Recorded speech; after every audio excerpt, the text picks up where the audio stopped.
Since the beginning of time, small but significant events have slowly led to the creation of life. Scientists believe that the first living organism on Earth was archaea, born from complex organic molecules. And from that simple, small cell, against all odds, after millions upon millions of evolutionary years, all life has stranded. Yet, it's as if we've forgotten just how important that life really is. Biodiversity is being threatened. We're losing biodiversity, we're losing species. 1 out of every 4 mammals on this planet are threatened with extinction. We are possibly facing the largest mass extinction in the history of the Earth, and the sole leading contributor is the livestock and fisheries industry. They are causing mass environmental destruction on an irreversibly chaotic level. This scientific evidence is unequivocal. Animal agriculture is the leading cause of species extinction, ocean dead zones, water pollution, and habitat destruction. 137 plant, animal, and insect species are lost every day due to rainforest destruction.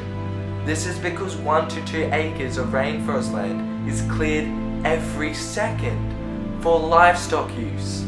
These extinctions are not natural but a direct result from anthropogenic habitat destruction. Livestock covers 45% of the Earth's total land. These fields are created through the destruction of the natural environment. The Amazon. Take the Amazon for example. It contains 10% of the world's known biodiversity.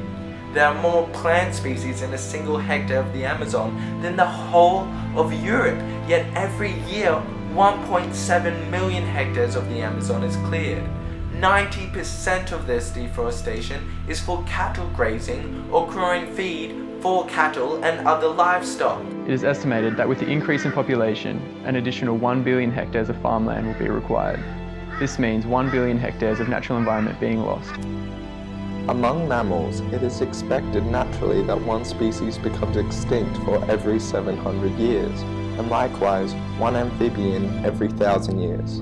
But currently, studies show that mammals are experiencing rates 1,000 times greater than normal, and amphibians 45,000 times above the natural extinction rate. Livestock is severely altering the natural environment through 3 different processes: their waste, their greenhouse gas emissions, and their land use and disturbance. A farm with 2,500 dairy cows produces the same amount of waste as a city of 411,000 people. And depending on which study you look at, animal agriculture is responsible for 18 to 51% of emitted greenhouse gases worldwide. This is much greater than the 13% caused from the world's transportation systems combined. And the scariest thing is with current meat consumption rates, studies show agriculture emissions are expected to increase by 80% by 2050. And in terms of land use and disturbance, 1/3 of the planet is desertified, with livestock being the leading driver. When they're farming, they've cut down the rainforest right up to the creek lines and rivers, and all the runoff and straight into the ocean. Mass-produced agricultural products which release damaging pollutants. Pollutants can lower species richness and thus genetic diversity through poisoning of life, eutrophication of waterways, and the addition of hormones. Looking at agriculture as a whole system, which recycles its waste back into itself, it can drastically reduce the negative impacts it has on biodiversity. One example of how farms can function as a whole system is by implementing anaerobic digesters, which convert manure into energy. The methane produced from manure is collected and converted into usable electricity. North Swiss Dairy Farm in the United States is an example of how by investing in this technology they managed to save at least $70,000 a year. Anaerobic digesters also improve a farm's resource productivity as less money is being spent on electricity and a greater return is seen. Using alternative energy sources decreases dependency on fossil fuels, which prevents enhanced global warming. The benefits don't end there, as manure, which would otherwise be flushed into waterways, resulting in eutrophication, is recycled. The high phosphorus levels in manure would encourage algal growth, making lakes anoxic, leading to fish kills. By switching to a design that views a farm as a whole interconnecting system, it is possible to decouple agricultural productivity from biodiversity loss. Through the reduction of our ecological footprint, it is possible to reduce the biodiversity loss, which will help preserve the environments that we live in.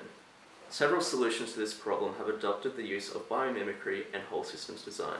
Currently, agricultural practices use annual crops, which are planted and complete their life cycle in the duration of a year. This practice of farming is unsustainable and requires fertilizers, herbicides, pesticides, and causes soil erosion and consumes vast amounts of water. A solution is in development which was inspired by savanna ecosystems, which are perennial ecosystems which are self-sufficient and promote biodiversity. Research conducted by the Food and Agricultural Organization of the United Nations shows that this method of farming maintains soil and water quality, nutrients are recycled, it requires less water and pesticides. Through mimicking the natural process of perennials, current land degradation and over-nitrification of waterways can be reduced, preventing damage to ecosystems and reducing biodiversity levels. Currently, agricultural lands are located distantly from major population areas and require large amounts of land which are obtained through deforestation. A solution proposed by ecologist Digestion is to mimic the bromelia plant, which creates its own ecosystem, providing nutrients and resources to a variety of animals. His proposal of vertical farms would allow agricultural lands to be returned to their natural state and be located in urban areas. The vertical farms will be able to provide year-round crops, eliminate agricultural runoff, be self-sufficient, and recycle water from local areas. Climate change is causing ocean acidification, sea level rise, increases in sea surface temperature, greater frequencies in extreme weather events, which includes acid rain.